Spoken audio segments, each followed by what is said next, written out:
পানিতে 5 টাকা বাড়ে, সাধারণ মানুষ ধরেন এটা তো অবশ্যই সমস্যা হয় মানুষের। 1 লিটার পানি 30 টাকা দেখলে হাফ লিটার 20 টাকা, সেক্ষেত্রে দেখা যায় আপনার সাধারণ ভোক্তার জন্য আসলে অনেক কষ্টলি। সর্বোচ্চ 1 লিটার 20 টাকা হওয়া উচিত। যেটা 10 টাকা ছিল এটা 15 টাকা হয়েছে, 15 টাকাটা 20 টাকা হয়েছে। কেন বাড়তেছে এটা তো আমাদের কাছে সাধারণ আমরা দোকানদার, এটা কাজটা সরকার জানে, তারা আমলা জানে, যারা ব্যবসায়িক তারা বলতে পারবে। এটার কিছু তো আমগো কিছু না। এত বেশি সাধারণ একটা জিনিস যদি একটা পানিতে 5 টাকা বাড়ে, সাধারণ মানুষ ধরেন এটা তো অবশ্যই সমস্যা হয় মানুষের। দিন শেষে 5 টাকা কিন্তু অনেক কিছু। পড়া 1 বছর হয়েছে, তবে নির্ধারিত না, কম বেশি এক মাস 1.5 মাস হইতে পারে হয়তো বা। তাতে আপনি ধরে ধরুন যে 1 বছরই, 8-9 মাস কিংবা 1 বছর এরকমই।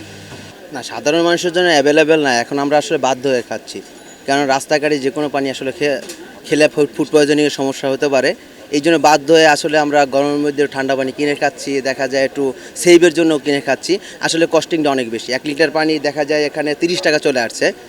নগদের কাছে সব গ্রাহকই প্রিয়, তাই তো সারা দেশে ক্যাশ আউট চার্জ সবচেয়ে কম। 1 লিটার পানি 30 টাকা দেখলে হাফ লিটার 20 টাকা, সেক্ষেত্রে দেখা যায় আপনার সাধারণ ভোক্তার জন্য আসলে অনেক কষ্টলি, অনেক কষ্টসাধ্য, কিন্তু জীবন বাঁচানোর জন্য খেতে হচ্ছে, তাই বলে খাচ্ছি। কত নিম্নতম সর্বোচ্চ 1 লিটার 20 টাকা হওয়া উচিত, সর্বোচ্চ। এর বেশি হওয়া উচিত না আসলে। আমাদের জন্য 10 টাকা একটা পানিতে বাড়তি মানে অনেক কিছু আসলে। সাধারণ জনগণের জন্য তো আসলে কষ্ট, কারণ বাধ্য হয়ে আমরা খাচ্ছি।